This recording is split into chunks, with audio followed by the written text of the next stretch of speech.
Hello everybody, my name is Michael Warren, and today I'm going to be refuting one of the most basic flat Earth argument points, and that is that amateur drones and hot air balloons that have been sent up about 20 miles have never seen any curvature in the Earth's surface. Now, what I'm going to be using for reference is this ISS satellite stream, and I'm going to be taking my tinfoil hat off, and I'm going to be assuming this is real. So we're not going to be under the assumption that this is fake, or this is Illuminati, or this is Masonry. No, this will be real for now. So if you're not under the impression that this is actually real, then you should probably leave the video now, because I'm not really up for dealing with everyone that's going to be saying NASA's fake or whatever. You can believe that all you want. I'm fine with that, but that's not the impression this video is going to be under. And I believe this video footage is very real indeed. But if you're not satisfied with that, then you can leave the video right now. So in this image right here, we see the satellite passing over the Earth.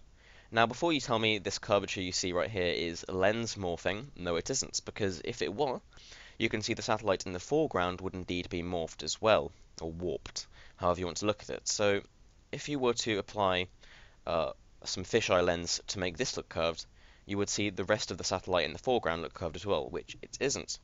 So that is basically the proof I have. I'm sure there are many others to prove that this isn't indeed some sort of lens effect, that you can see the curve here. And before you start telling me why can't we see any stars, this is in the nature that auto exposure works, that because the foreground is lit, the camera has exposed itself so it can clearly see the foreground. And unfortunately, stars are very dim indeed, so the exposure of the camera doesn't have a wide enough dynamic range so that you'd be able to see the stars as well as the foregrounds in brightness. So that's the reason you can't see the stars as well. There are many images from the ISS where you can, but I digress. So let's get into it. So I've got a little snapshot of this image here, and I'm going to go into Photoshop and open it. So it's on my desktop here. Let's get. So here it is. Here's my little snapshot. Now what I'm actually going to do is I'm going to make a very large file indeed. So let's make a file, let's say 2550.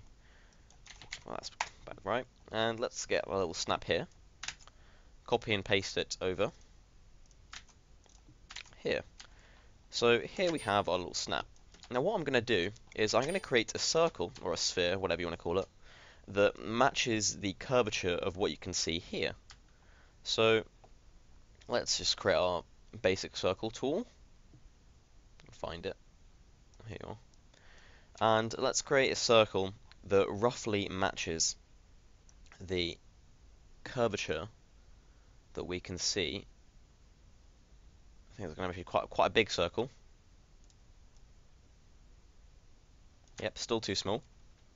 I'm going to make it slightly opaque just so you can compare it to the background image. So it's going to have to be a bit bigger.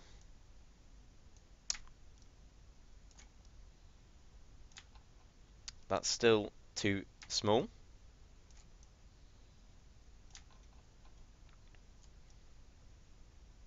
Okay, and here we see what is about correct.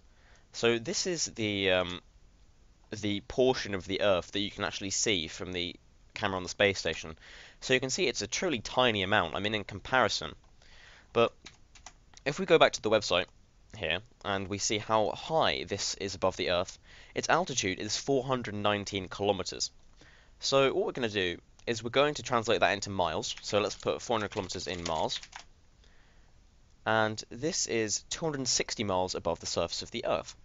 Now the image is specified by the Flat Earth people, who claim they have sent balloons 20 miles up, which I don't refute, I believe that entirely. Let's do a quick calculation, 260 divided by 20, and we get 13.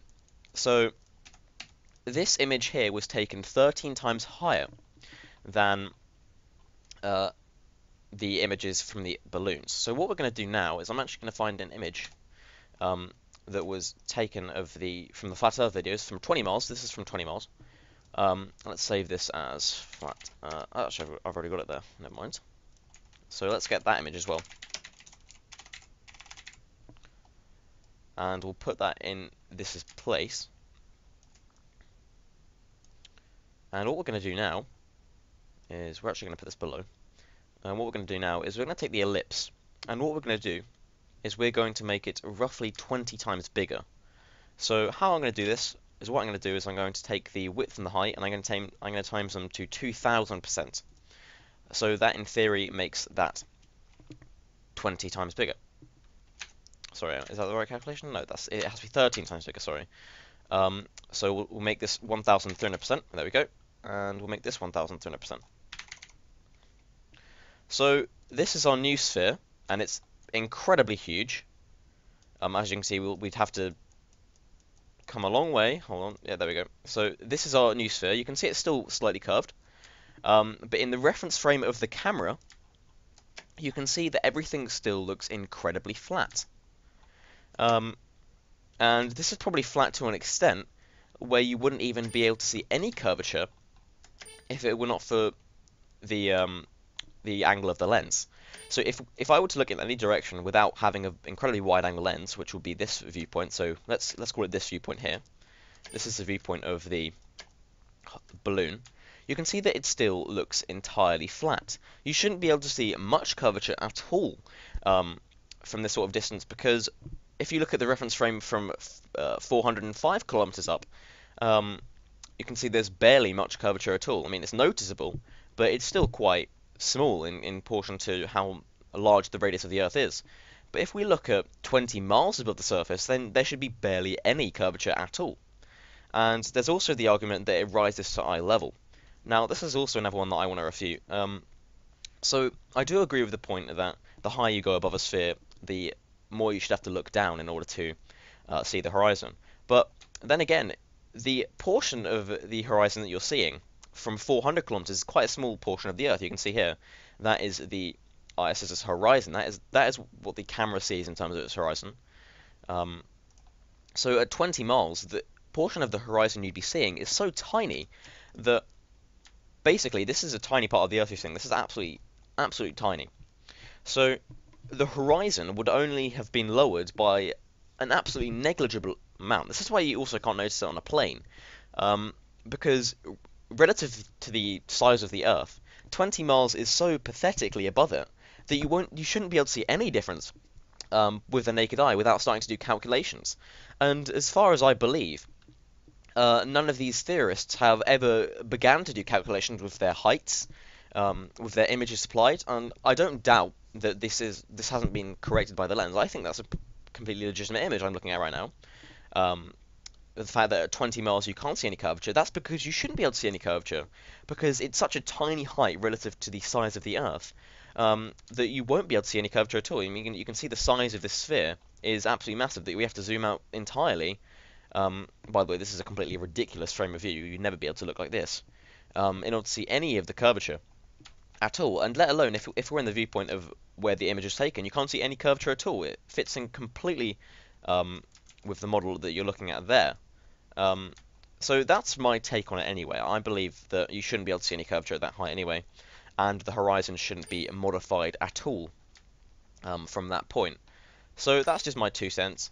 I'll try and talk to anyone who thinks this is wrong in any way. Perhaps it is, but I think the maths here at least is pretty sound, and the fact that I'm timesing the curvature of what you can see in the live stream, so it can be relevant in an image taken 13 times lower, and this effect will be even amplified the lower down you go, let alone from standing level. And I've seen so many people making videos looking out into the ocean saying, why is there no curvature?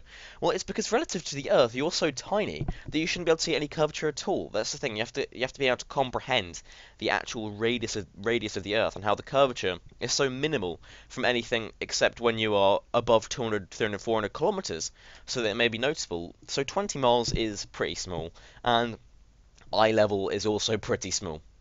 So I'm not disagreeing that all of the Red Bull videos have been done with a wide-angle lens, but I just think fisheye lenses are cool for action videos anyway. So why wouldn't they use a fisheye lens? I don't think it's to cover up any curvature. No, I think it's because fisheye lenses are cool for action videos.